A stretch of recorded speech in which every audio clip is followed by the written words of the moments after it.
أعوذ بالله من الشيطان الرجيم. بسم الله الرحمن الرحيم. الحمد لله رب العالمين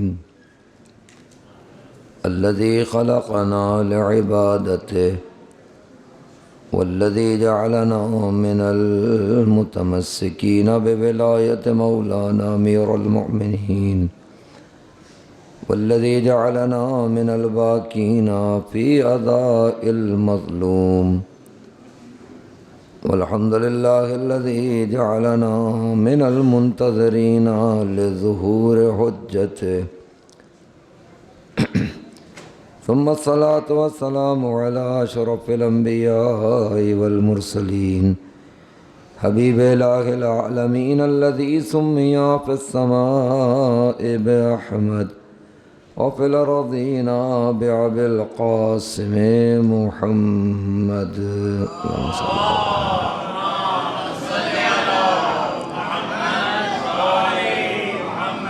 وعلى أهل بيته الطيبين الطاهرين المعصومين الذين أذهب الله عنهم الرجس وطهرهم تطهيرا.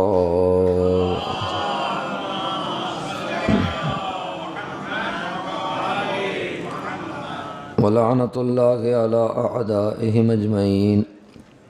اللهم لعن أول ظالم ظلم حق محمد وآل محمد وآخر تابع له ولا ذلك. اللهم لعنهم جميعا.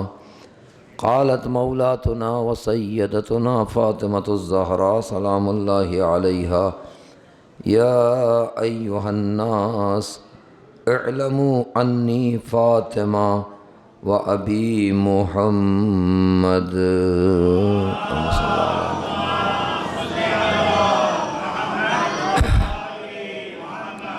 بزرگان محترم اور برادران عزیز، ایام شہادت حضرت فاطمہ زہرا سلام اللہ علیہا ہیں، جن دنوں کو ہم ایام فاطمیہ سے تعبیر کرتے ہیں۔ اپنے کم سن بچوں کے لیے اور نوجوانوں کے لیے فقط ایک گزارش کہ جناب زہرا علیہ الصلوۃ والسلام کی شہادت پیغمبر صلی اللہ علیہ وآلہ وسلم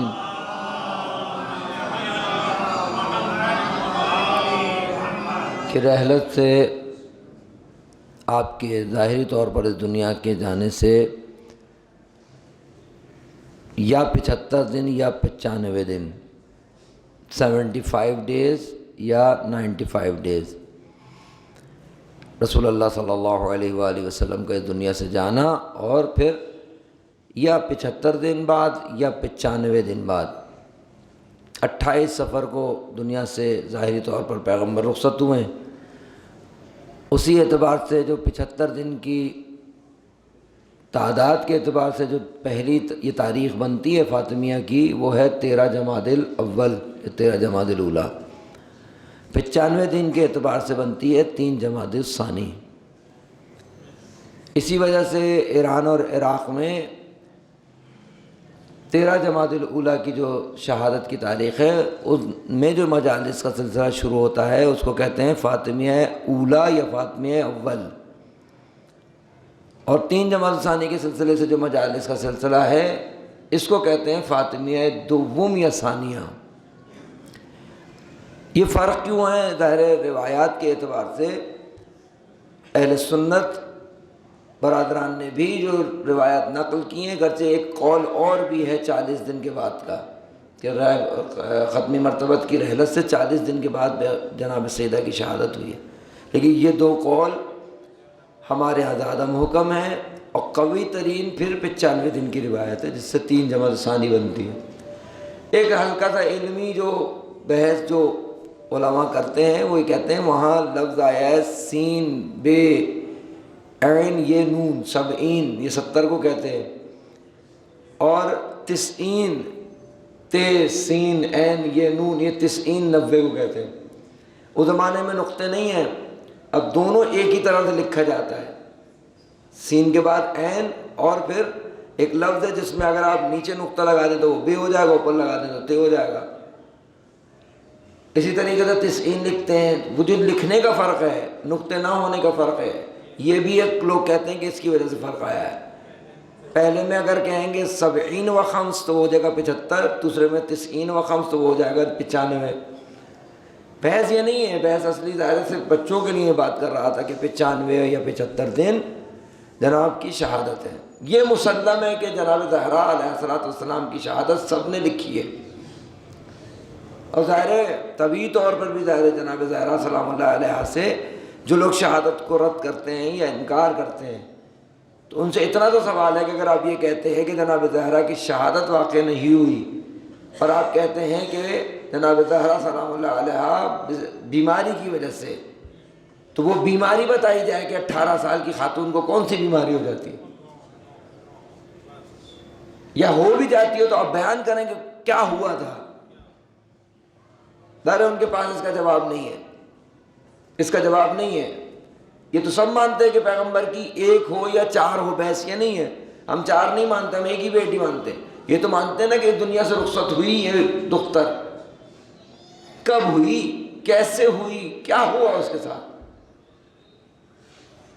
ظاہر اس پہ سکوت کرتے ہیں۔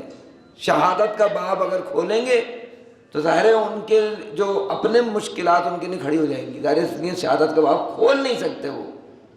تو روایت کے اعتبار سے یہ جو فاطمیہ منایا جاتا ہے، فاطمیہ اولا یا فاطمیہ اول یا ثانیہ، یہ تقریباً ہمارے ہاں بھی ابھی کچھ سالوں سے رائج ہوا ہے کراچی میں، جو پاکستان کا ظاہر سب سے مرکز ہے، سب سے بڑا شہر ہے، یہاں جو ہوتا ہے پھر پورے پاکستان میں ہوتا ہے، ہمارے شہر کی خصوصیت ہے۔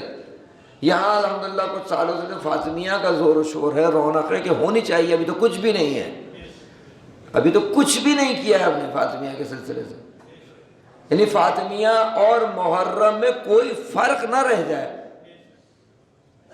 یہ ذمہ داری ہے۔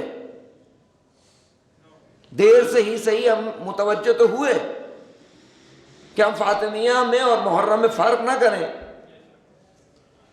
فاطمیہ اول جیسا بھی شروع ہوا ہے نشتر پارک کی مجالس، اور جو اسی کے ذریعے سے سارے شہر میں وہاں 5 مجلسیں ہو رہی ہیں، یا اب جو آخری حصہ آتا ہے اس میں زور پکڑتا ہے اور مجالس زیادہ ہوتی ہیں، یا کم از کم جو ایران اور عراق میں رائج ہے وہاں تو 2 عشرے رائج ہیں، 20 دن تقریباً رائج ہے۔ علماء کی تاکید ہے اس کے اوپر کہ آپ 20 دن کم از کم عزائے فاطمیہ کو منعقد کریں، وہی 13 جماعت الاولیٰ سے پہلے لے کے اور یہ 3 جماعت ثانی تک باقاعدہ علماء کی تاکید ہے، مراجع کرام اس کو منعقد کرتے ہیں، 20 دن باقاعدہ عزا بنائی جاتی ہے، عراق میں بھی اور ایران میں۔ عراق میں کچھ کم ہے لیکن ایران میں بہت زیادہ ہے، اور ابھی سے نہیں ہے، ایران کے اندر عزائے فاطمیہ یہ 20-22 دن تقریباً بہت قدیم ہے، اب بہت زیادہ رونق ہے۔ اب جائیے جو لوگ زیارت پہ جاتے ہیں جائیں دیکھیں حکومت اسلامی کی طرف سے خصوصاً کتنا اہتمام ہے، پورا حرم سے آ کرتے ہیں، پورا شہر سے آ کرتے ہیں، چاہے قم ہو چاہے مشہد ہو۔ کیوں ہے یہ سب؟ تو یہ وہی اس کے اندر فلسفہ چھپا ہوا ہے جو عزائے سید الشہداء کا فلسفہ ہے۔ عزائے سید الشہداء کا فلسفہ کیا ہے؟ عزائے سید الشہداء کا جو فلسفہ ہے وہ چھپا ہوا ہے قیام سید الشہداء میں، کوئی فرق نہیں ہے قیام سید الشہداء کا جو ہدف ہے اور جو فلسفہ ہے، اور عزائے سید الشہداء کا جو فلسفہ ہے۔ ایسا ہو سکتا ہے امام حسین نے جس مقصد کے لیے قیام کیا وہ اور ہو، اور جو ان کی عزا منائے اس کا مقصد کچھ اور ہو سکتا ہے یہ؟ پھر عزا منا ضرور رہے ہوں گے لیکن خود قیام کے مقصد سے دور ہوں گے۔ عزائے سید الشہداء اور قیام سید الشہداء کا مقصد ایک ہی ہے اور ہونا چاہیے۔ اسی طریقے سے جب آپ عزائے فاطمیہ میں داخل ہوں گے تو کیا آیا اس کا مقصد قیام فاطمہ زہرا سے الگ ہوگا؟ قیام ہے، قیام۔ ابھی تو یہ بات پہنچانے میں ایک عرصہ لگے گا کہ جناب زہرا علیہ السلام نے قیام کیا ہے، جناب زہرا سلام اللہ علیہ پہ ہونے والے مصائب، ان پہ ہونے والی مصیبتیں، ان پر بیتنے والے مصائب اور مشکلات اپنی جگہ، اور درد ہے، ایک درد ہے امیر المومنین سے لے کے حضرت حجت تک کا درد شدید فاطمہ کی مصیبت ہے، یہ اپنا باب ہے پورا، لیکن اس کو دیکھیے کہ اسی مصیبت کے اندر کیا حسن چھپا ہوا ہے اور کیا کمال چھپا ہوا ہے۔ ایک زاویہ مصیبت کا مصیبت ہے تو دوسرا زاویہ اس کا کیا ہوتا ہے، اس کے اندر چھپا ہوا حسن و جمال۔ اس کی مثال میں دوں آپ کو، کربلا کے لیے جب سید الشہداء علیہ السلام نکلے تو بہت سارے مولانا جو کلام کیے ہیں، بہت خطبے دیے ہیں، اس کے اندر ایک مشہور و معروف حضرت سید الشہداء کا جملہ ہے۔ جب کسی نے پوچھا کہ آپ کہاں جا رہے ہیں، کس لیے جا رہے ہیں، اس کی حیثیت ظرفیت بھی نہیں ہے اس کو جواب دے مولا پوچھنے والے کی، مولانا نے پلٹ کے کہا ان اللہ شاء ان یرانی قتیلا، اللہ کا ارادہ یہ ہے کہ مجھے قتیل دیکھے۔ کیا دیکھے؟ قتیل۔ وَيَرَاهُنَّ سَبَايَا، مستورات کی طرف اشارہ کر کے کہتے ہیں یَرَاهُنَّ سَبَايَا، خدا کی مشیت یہ ہے کہ میری مستورات کو اسیر دیکھے، مجھے قتیل دیکھے، میری مستورات کو اسیر دیکھے۔ یہ مشیت پروردگار ہے۔ بظاہر اگر آپ یہ دونوں کلمے، قتیل اور جو قتل ہونا ہے، شہادت ہے اور اسارت ہے، بظاہر دیکھیں تو مصیبت ہی مصیبت ہے۔ جس شخص نے امام حسین کے قیام کو نہ سمجھا ہو، جس نے امامت کے مقصد کو نہ سمجھا ہو، جس نے اور ایک قدم آگے بڑھے نبوت کے مقصد کو نہ سمجھا ہو، اور ایک قدم آگے بڑھے جس نے توحید کے مقصد کو نہ سمجھا ہو، وہ اس کو صرف اور صرف سمجھے گا یہ مصیبت ہے، قتل ہو جانا مصیبت ہے، اسیر ہو جانا مصیبت ہے۔ وہ صرف تصویر کا ایک رخ دیکھے گا۔ اس کا جواب کون دے کہ اس کے اندر حسن چھپا ہوا ہے؟ اس کا جواب خود عملاً کربلا نے دیا۔ یہی امام حسین علیہ السلام، یہی جناب زینب سلام اللہ علیہ دونوں جب چلے ہیں، ایک قتل ہونے چلا ہے، ایک اسیر ہونے چلا ہے۔ اب یہ قتل اور اسارت بظاہر ہم چونکہ ہمارے نزدیک کانسیپٹ کلیئر نہیں ہے، ہمیں الجھن ہونے لگے گی اس سے، کیا عجیب بات ہے۔ اور وہ بھی اتنی مقدس ہستیاں، یعنی خدا کے کارخانے کی سب سے قیمتی مخلوق، سب سے قیمتی مخلوق حسین ابن علی، مردوں میں سب سے قیمتی مخلوق زینب کبریٰ، قیمتی ترین مخلوق کس لیے نکل رہی ہے؟ قتل ہونے، اسیر ہونے۔ اچھا قتل ہو جائیں گے اور اسیر ہو جائیں گے تو دشمن فتح یاب ہوگا یا یہ فتح یاب ہوں گے؟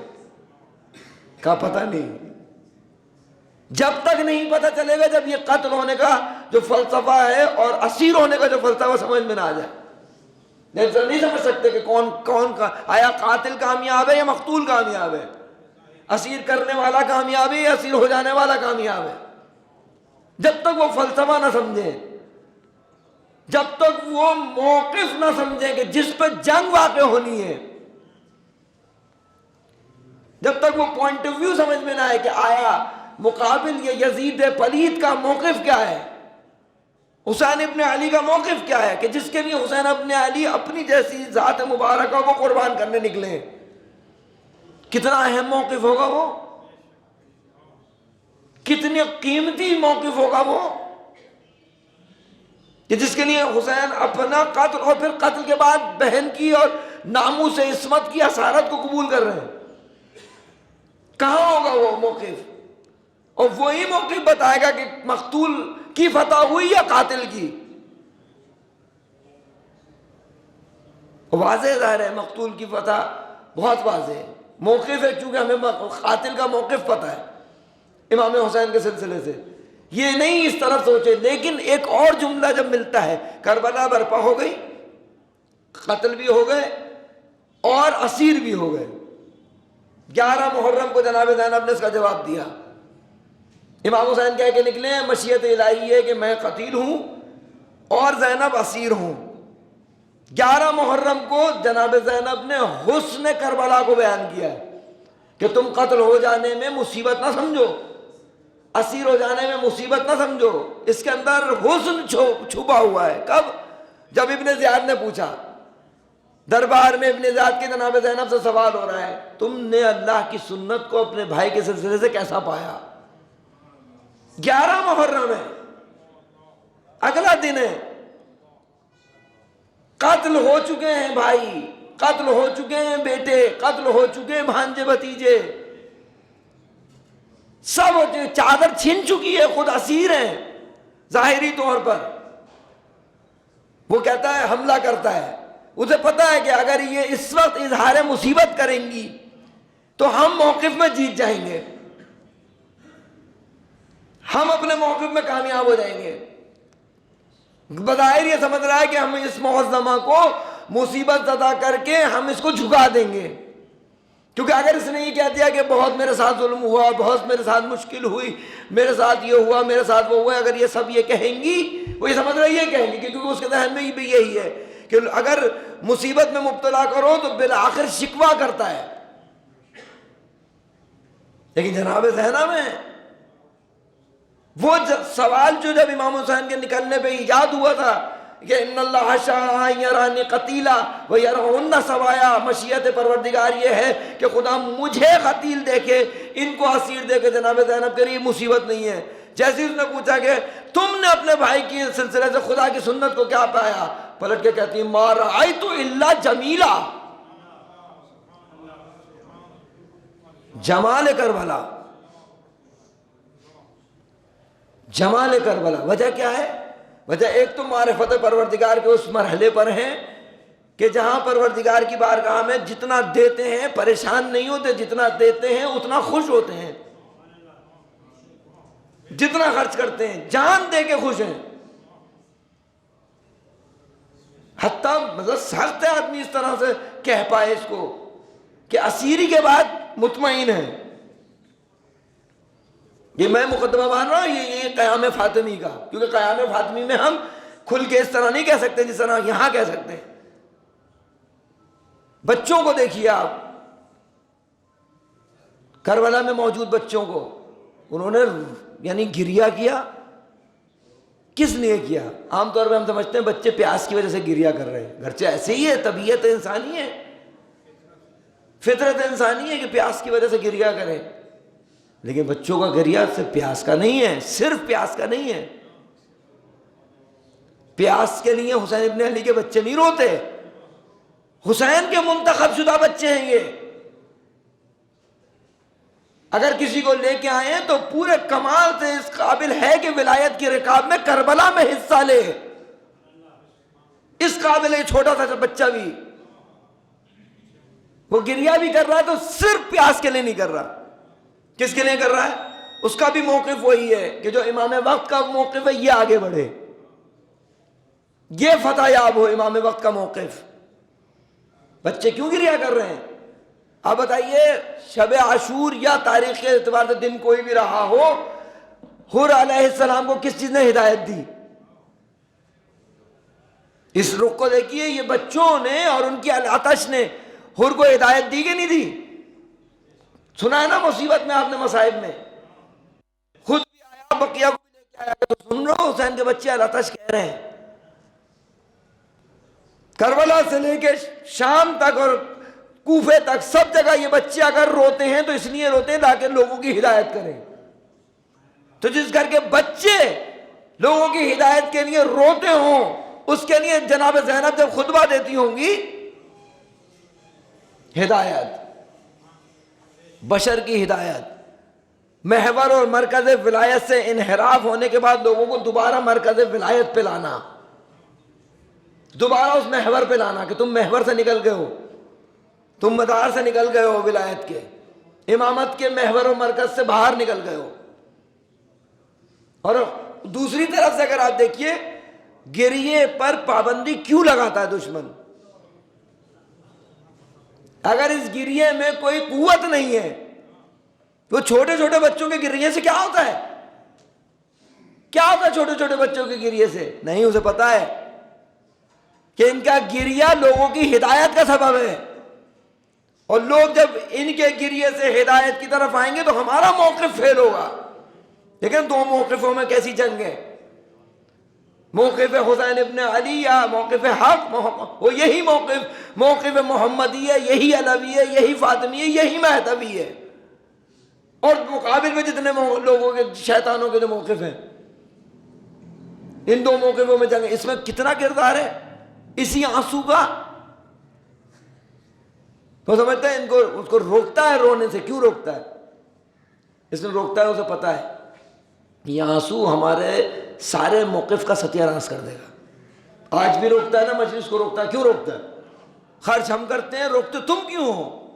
اسے کہا جواب ہماری طرف، وہ اپنی طرف سے یہ دے گا کہ تمہارا ایک یا حسین ہماری ساری پلاننگ فیل کر دیتا ہے. ہم لوگوں کو نہ جانے، بچوں کو، بڑوں کو، بزرگوں کو، خواتین کو کیسے کیسے کر کے اپنے پیج پہ لے کے آتے ہیں. تم ایک مجلس کر کے سب کو پھر وہاں سے لے جاتے ہو. محسوس کرنے کی چیز ہے یہ.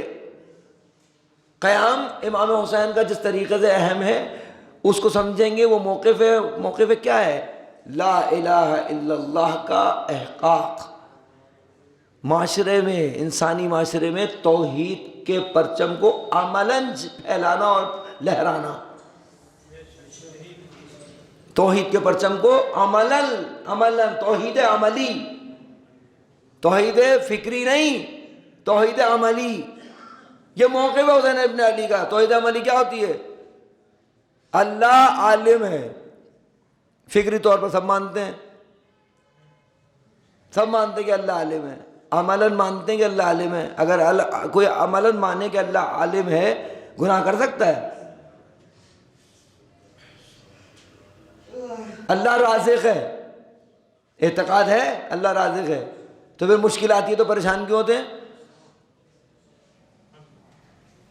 توحید عملی کا ہے. تو یہ جو قیام امام حسین ہے وہی فلسفہ ہوگا عزائے امام حسین کا. اور جو قیام امام حسین کا فلسفہ ہے وہی قیام حضرت زہرا کا فلسفہ ہے. میرا موضوع اس وقت کا، اس مقدمے کے بعد کیا ہے؟ قیام فاطمی سے انقلاب پاکستان کا تک کا سفر. پہلے تو مرحلہ یہ ہے کہ جناب زہرا کی یہ 75 یا 95 دن قیام ہے. قیام، اس قیام کے اندر جس نے ظلم کیا وہ فتح یاب ہوا یا یہ قیام کرنے والی فتح یاب ہوئی؟ دیکھا جائے گا موقف بچا کہ نہیں بچا. اگر موقف بچا تو جس کا موقف بچا وہی فتح یاب ہے. جب امام سجاد علیہ السلام تشریف لائے نا، صلوات پڑھتے محمد میں، جب مولا تشریف لائے، میں یہاں بیان کر چکا ہوں، جب مولا تشریف لائے نا مدینے میں کربلا کے بعد، پورا قیام کربلا نمٹا کے اپنی ذمہ داری پوری کر کے، ابھی مولا سجاد اترے نہیں ہیں سواری سے. کسی نے آ کے سوال کیا کہ کون جیتا؟ مولانا نے کوئی تفصیل بیان نہیں کی ہے. مولانا صرف ایک بات کی، مولانا نے کہا اس کا جواب کہ کون جیتا مسجدوں کے میناروں سے ہونے والی آذانیں بتائیں گی. آیا رکی؟ آیا اذان میں محمد کا نام باقی رہا؟ کس کا موقف کامیاب ہے؟ جس کا موقف کامیاب ہے وہ فتح یاب ہے. جو قیام امام حسین کا ہے اس کا مقدمہ کہاں ہے؟ امام حسین کا مقدمہ، قیام کا مقدمہ قیام فاطمی میں پوشیدہ ہے. وہاں کے حالات اور تھے، ان کے حالات اور ہیں. آشکار ترین جب باطل سامنے آیا، کس کے زمانے میں سامنے آیا؟ امام حسین کے زمانے میں. اس سے پہلے نہیں ہے صورتحال. یعنی آپ بتائیے مدینے میں موجود اصحاب خاص جو ہیں، جناب سلمان جیسے لوگ، حالات ایسے نہیں ہے کہ یہ بھی قیام کریں. صرف ایک ذات ہے جو قیام کرے گی اس وقت، اور اسی کا قیام تمام قیاموں کو آگے بڑھائے گا. بظاہر لگتا ہے خاتون ہے 75 یا 95 دن جس میں مصیبتیں صحیح ہیں. گھر کے اندر یہ بتائیے سوال، گھر کے اندر ایک خاتون اگر روئے تو کتنا زور سے روئے گی؟ باہر آواز جا سکتی ہے؟ آپ نے سنا ہے نا کہ لوگوں نے آ کے کہا یا دن میں روئیں یا رات میں روئیں، کہا سنا ہے نا آپ نے. تو کیا اتنا زور سے رو رہی ہیں کہ باہر آواز جا رہی ہے؟ ایسا نہیں ہے. اور یہ جو روک رہے ہیں ان کے جو آرام میں خلل واقع ہو رہا ہے، آرام میں خلل واقع نہیں ہو رہا، موقف برباد ہو رہا ہے. یہ جو آگے کہہ رہے دن میں روئے رات میں، اس لیے کہ موقف متزلزل ہو رہا ہے. روایات کہتی ہے جب بھی خواتین جناب کے پاس آتی ہیں اس زخمی حالت میں اور مصیبت زدہ حالت میں، جب بھی آتی ہیں، جب آتی ہیں، کبھی مدینے کی خواتین آتی ہیں، کبھی کسی قبیلے کی آتی ہیں، کبھی کسی قبیلے کی آتی ہیں، جو آتا ہے اس کے سامنے اپنا موقف رکھتی ہیں، روتی جاتی ہیں، گریا کرتی جاتی ہیں، اور روتے روتے ان کو کہتی ہیں کہ اس وقت علی کے حق کے لیے قیام کرو. درد ہے ولایت کا اور تف ہے معاشرے کی غفلت پر. دروازے دروازے پہ کہیں ہیں، دروازے دروازے پہ زخمی حالت میں ایک ایک کے دروازے کو دستک دی ہے کہ نکلو، علی کے حق کا قیام کرو، علی کے حق کے لیے قیام کرو. تف نہیں ہے ایسے معاشرے پر. جواب سنیں گے؟ بعض لوگوں نے جواب یہ دیا ہے آپ کو دیر ہو گئی ہے. فاطمہ دروازے پر آئے اور دروازہ کھولا نہ جائے. کیسا غافل معاشرہ ہے. کتنے دن ہوئے ابھی پیغمبر کو گزرے ہوئے؟ تھکی نہیں ذرا. 75 یا 95 دن مدافع ولایت ایک لمحے قیام سے پیچھے نہیں ہٹی. ایک ایک قدم، ایک ایک لمحہ قیام کیا، ایک ایک لمحہ. اور اگر یہ قیام نہ ہوتا یقین جانیے قیام کربلا نہیں ہوتا. زہرا نے پورے وجود کے ساتھ دفاع کیا ولایت کا، پورے وجود کے ساتھ جناب سیدنا نے دفاع کیا ولایت کا. اور قیام کی سب سے بڑی تجلی جناب زہرا کے قیام کی، جو میں اپنے موضوع میں داخل ہوں، سب سے بڑی تجلی قیام کی جناب زہرا کی کربلا.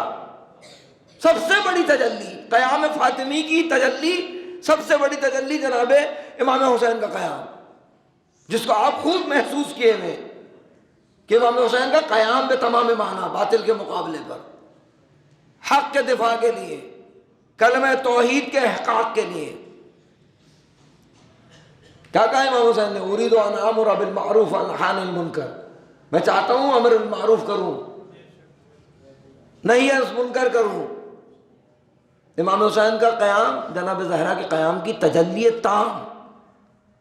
اس کو سمجھیں کہ ایک لفظ کے ذریعے انسان اس کو تصور کر سکتا ہے. نوجوان معلوم ہے پیغمبر کی بعثت اور پیغمبر کو جو مبعوث کیا خدا نے، پیغمبر کی تمام تحریک اور بعثت کی تجلی تام کسے کہتے ہیں؟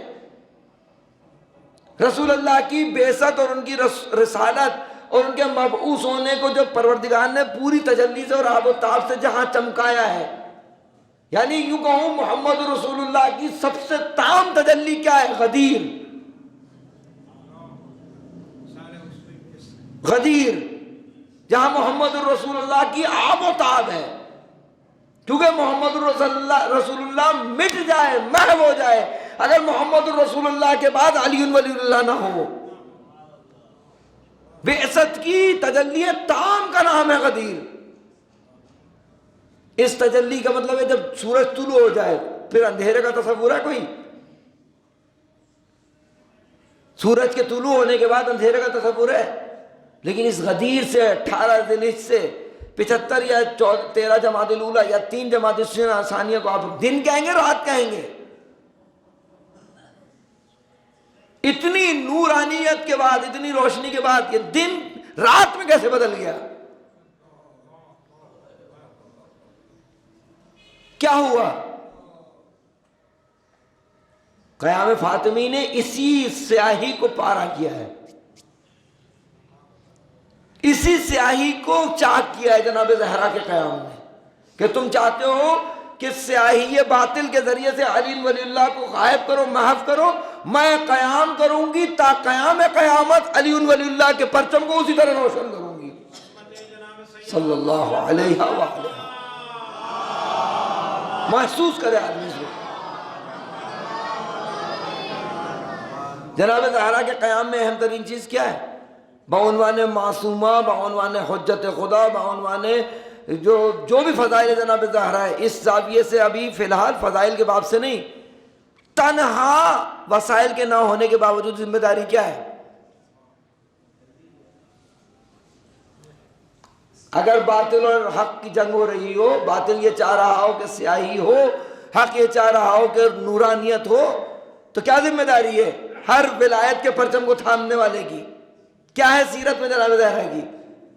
تنہائی کی فکر مت کرو، اکیلے ہونے کی فکر مت کرو، قیام کرو، قیام دفاع کرو ولایت اور امامت کا۔ کس چیز کے لیے؟ یہ معاشرے کے اندر ظاہر آپ کہہ رہے ہیں نا توحید اصل ہے، موقف توحید موقف اصلی ہے امامت کا، تو اگر اس معاشرے کے اندر شرک ہو تو نہیں ہے ذمہ داری کی قیام کیا جائے شرک کو ختم کرنے کا۔ توحید اور شرک دو الگ الگ چیزیں ہیں، یہ اکٹھی ہو سکتی ہیں۔ ولایت کے قبول کرنے والے، حاکم الہی کو قبول کرنے والے دل کتنے ہیں؟ ساخت ہے یہ بات، یہ کہہ دینا امام کو امام مان لینا۔ مولا کائنات کی شہادت کے بعد لوگوں نے کہا کہ قتل فی محرابہ لشدت عدلہ، امیر کائنات کے لیے لوگوں نے کہا، علی علیہ السلام کے لیے کہا کہ علی کا عدالت میں شدید ہونا، عدل کے سلسلے سے علی کے شہید ہونے نے ان کو ان کی محراب میں قتل کروا دیا۔ حاکم الہی کی حکومت میں زندگی گزارنے کا سلیقہ، حکم الہی آ جانے کے بعد اس حکم الہی کو قبول کر لینا، حکم ولائی اور ولایت کے آ جانے کے بعد اس کو آنکھ بند کر کے قبول کر لینا۔ کتنے لوگ ہیں ہم میں سے جو تحمل کر سکتے ہوں حکم ولایت کو؟ میں اپنی بات کر رہا ہوں، کتنے لوگ ہیں جو حکم ولایت آنے کے بعد ان کے دل میں کوئی شک و شبہ نہ ہو، کوئی شک و شبہ نہ ہو، جو آپ کہہ رہے ہیں ایسی ہوگا۔ مثال دوں میں آپ کو، نوجوانوں کو، آپ جب اپنے سر و صورت کو بنانے جاتے ہیں نائی کے پاس، ہیئر ڈریسر کے پاس، آپ اس کو اپنے آپ کو اس کے سپرد کرتے نہیں کرتے؟ اس کے حکم کو آپ قبول کرتے نہیں کرتے؟ جانتے ہو یا نہ جانتے ہو؟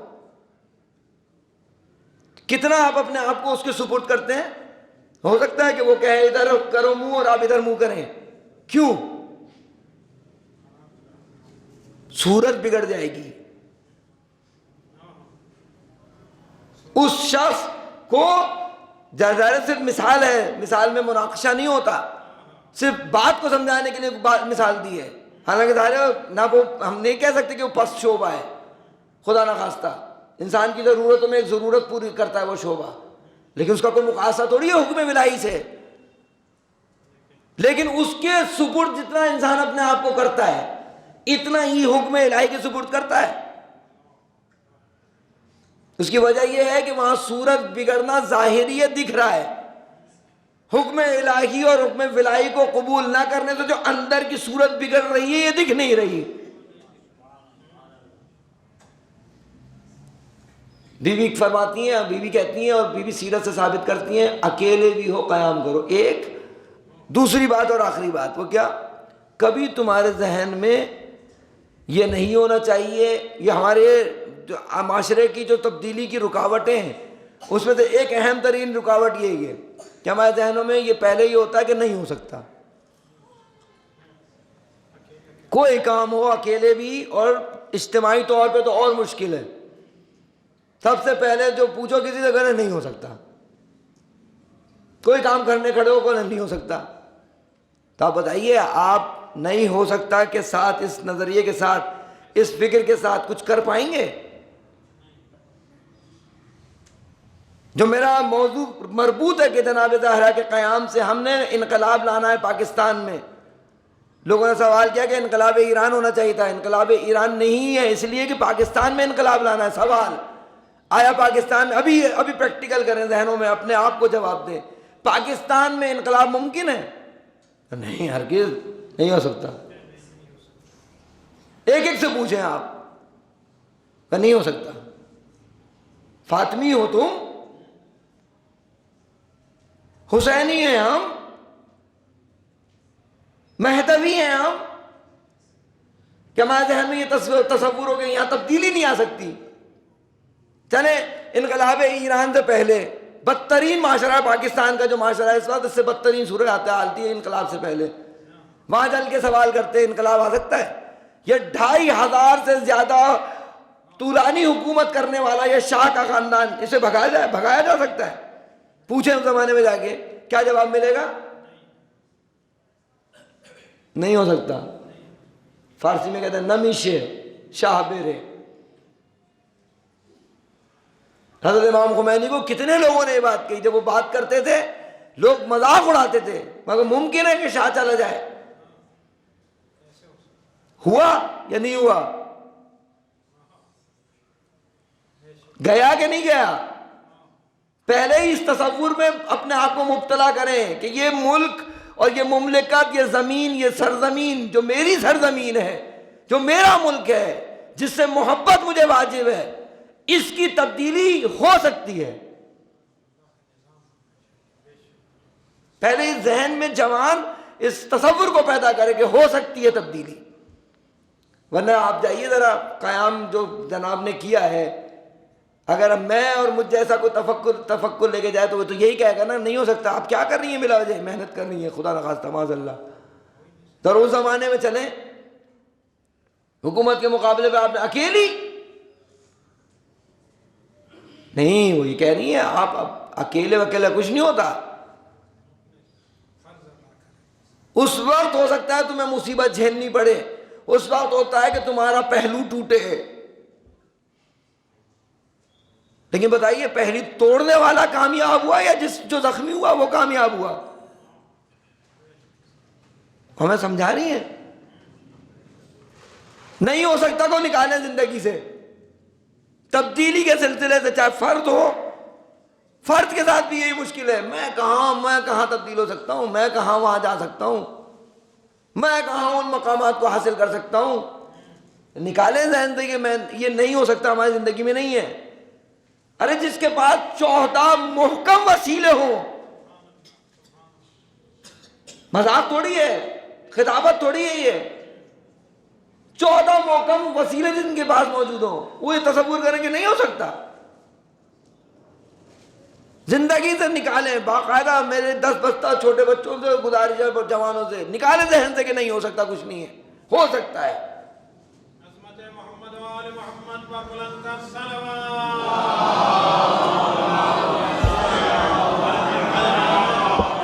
کیونکہ جب تک بنیادیں ٹھیک نہیں ہوں گی یہی نہیں ہو سکتا ہی مشکل بنا ہوا ہے.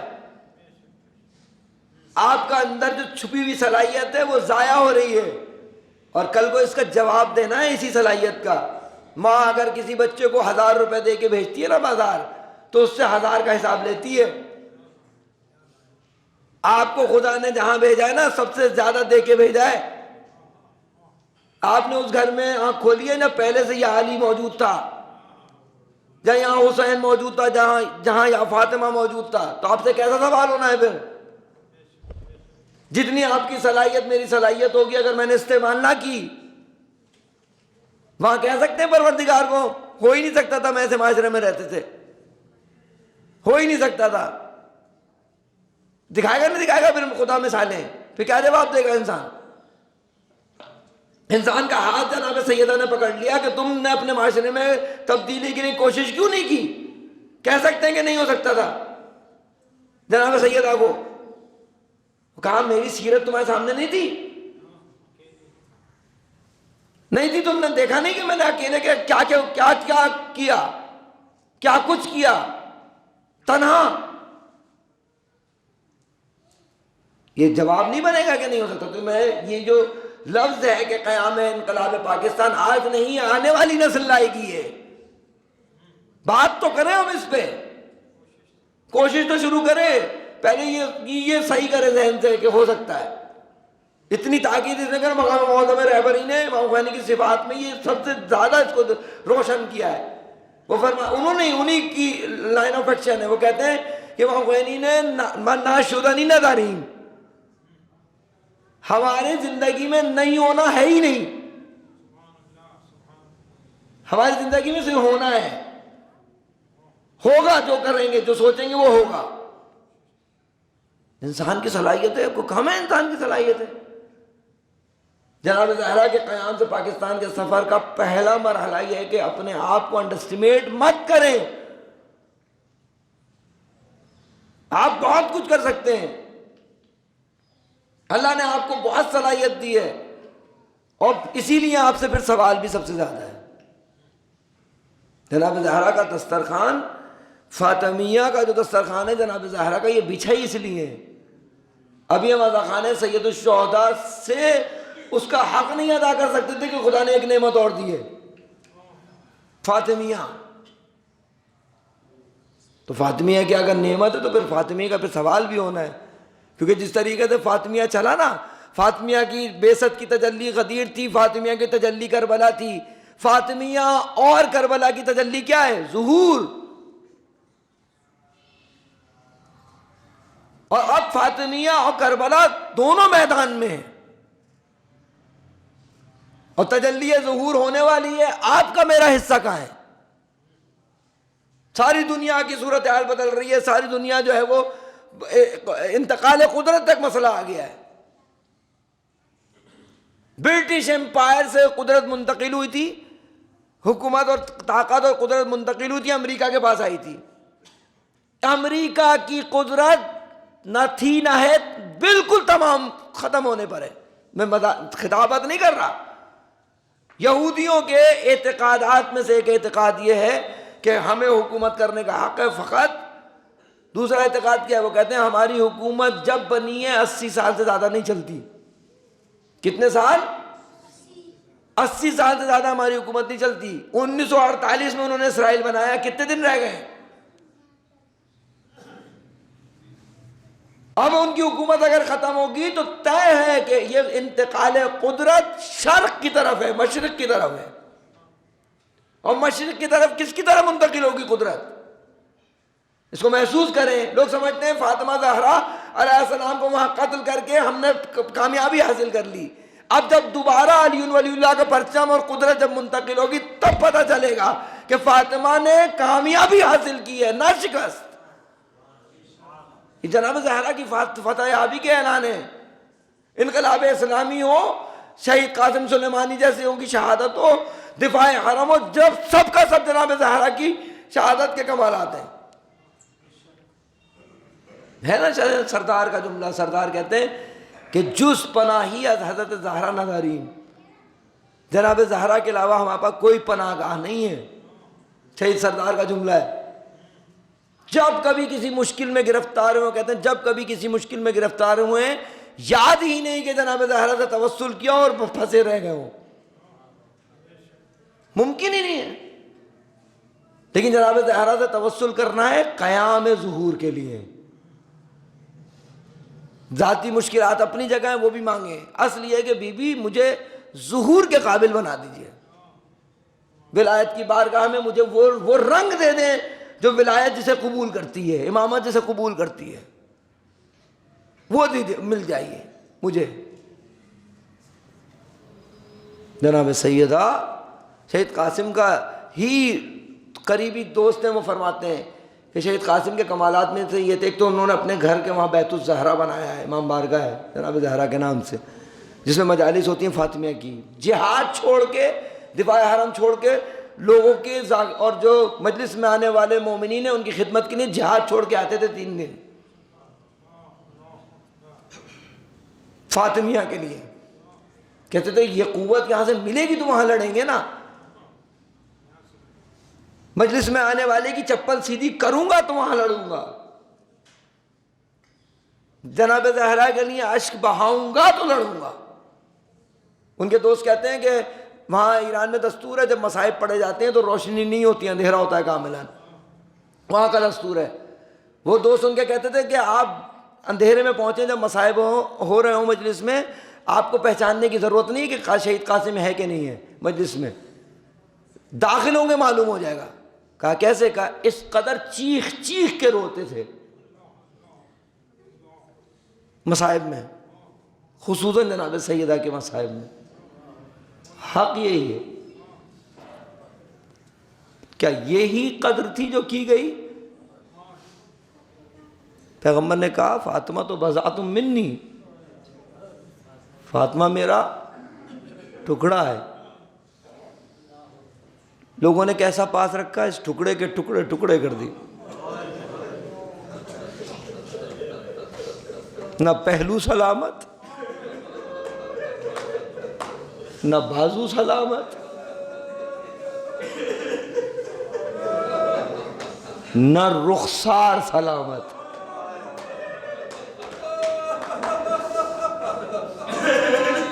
یہ قدر ہے، اس طرح قدر کی جاتی ہے۔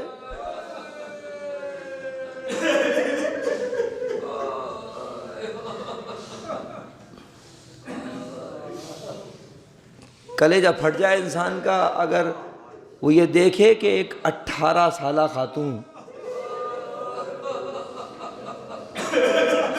دیوار کا سہارا لے کے چلے۔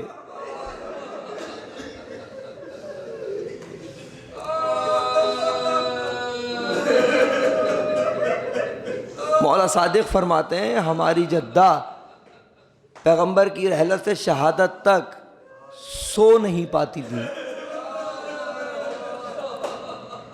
اس قابل نہیں تھی کہ بستر پر لیٹ سکے۔ مولا فرماتے زمین پہ دو زانو ہو کے سونے کی کوشش کیا کرتی تھی۔ اللہ اکبر، کیا کیا جناب زہرا کے ساتھ، کیسی مصیبت ہے سیدہ کی۔ اور پھر آپ نے سن رکھا ہے نا کتنا سخت ہے نا یہ۔ بی بی نے کہا اسماء یہ بتاؤ، میں یہ چاہتی ہوں کہ جب میں دنیا سے جاؤں تو میرا بدن ظاہر نہ ہو، کفن سے ظاہر نہ ہوں۔ جناب اسماء کہتی ہیں ہمارے ہاں ایک تابوت بنایا جاتا ہے، وہ اس قسم کا تابوت ہے کہ اس میں جنازہ نظر نہیں آتا۔ اسماء میرے لیے بنا دو گی؟ جناب اسماء نے کہا ہاں بی بی میں آپ کے لیے بنا دوں گی۔ جناب اسماء نے جناب زہرا کے گھر کے صحن میں وہ تابوت بنانا شروع کیا، لکڑیاں جوڑ رہی ہیں، تابوت کو بنا رہی ہیں۔ آپ سچے دل سے بتائیے اگر ماں کا جنازہ گھر میں تابوت بن رہا ہو، جب حسن دیکھتے ہوں گے کہ ماں کا تابوت، جب حسین دیکھتے ہوں گے ماں کا تابوت، جب زینب دیکھتی ہوں گی ماں کا تابوت، تو کیا بیتتی ہوگی؟ اللہ آپ کو کوئی غم نہ دے جس طرح آپ جناب زہرا کے غم میں رو رہے ہیں۔ اللہ آپ کو جناب صاحب العصر والزمان کی پہلو میں ان کے قریب ہونے کی وہ توفیق عنایت کر دے۔ مولا سے ایک بات ضرور کہیں، مولا میں جناب زہرا کو رو رہا ہوں، میں بی بی سیدہ کو رو رہا ہوں۔ آپ کو معلوم ہے ان آنسوؤں کی کتنی قدر ہے جناب صاحب الزمان کی بارگاہ میں، وہ کتنا خوش ہوتے ہیں، کیوں ان کے دل کی آگ کچھ کم ہوتی ہے۔ ایک زمین پر فقط مہدی ہے جنہیں یہ پتا ہے کہ فاطمہ کی قبر کہاں ہے، صرف ایک مہدی۔ اور آپ کو معلوم ہے اس وقت جب آ کے دروازے پہ آگ لگائی اور جب جلتا ہوا دروازہ گرا، جناب سیدہ نے دو آوازیں دی ہیں، آیت اللہ فاطمی انڈیا نے اس کو نقل کیا ہے۔ جب جلتا ہوا دروازہ بی بی پہ گرا، پہلی آواز جو بلند ہوئی، جناب سیدہ نے کہا یا فضہ خذینی، اے فضہ مجھے سنبھال، میرا محسن۔ دوسرا کہتے ہیں اس موقع پہ جناب سیدہ نے پکارا یا مہدی۔ اللہ اکبر، اللہ اکبر۔ میں کہوں گا آپ کی جانب سے بی بی سے، بی بی آپ کا شوہر یا علی کہہ دے، آپ کا شوہر علی ہے، ساری دنیا اس کو پکارتی ہے۔ آدم نے اس کو پکارا، نوح نے اس کو پکارا، پیغمبر نے اس کو پکارا۔ جناب زہرا یا مہدی کیوں کہا، یا علی کیوں نہیں کہا؟ پلٹ کے زائد یہی کہیں علی کو بچانے کے لیے تو میں نے اپنا پہلو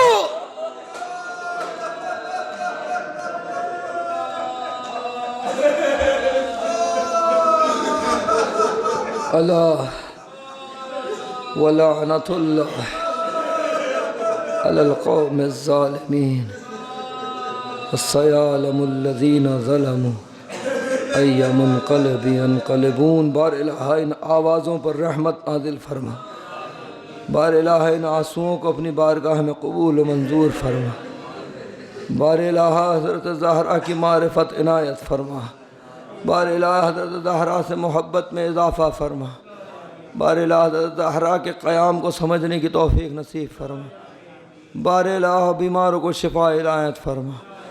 جو گزر گئے ہیں بالخصوص شاعر لبے جناب قمر عباس نقوی ابن سید خورشید علی نقوی کے درجات کو متعالی فرما، بار الہ امام کے ظہور میں تعجیل فرما، بار الہ امام کی رکاب میں جہاد، امام کی رکاب میں شہادت نصیب فرما، بار الہ امام کے تمام دشمنوں کو بالخصوص امریکہ اسرائیل کو نیست و نابود فرما، بار الہ شہداء کے درجات متعالی ہیں، متعالی تر فرما۔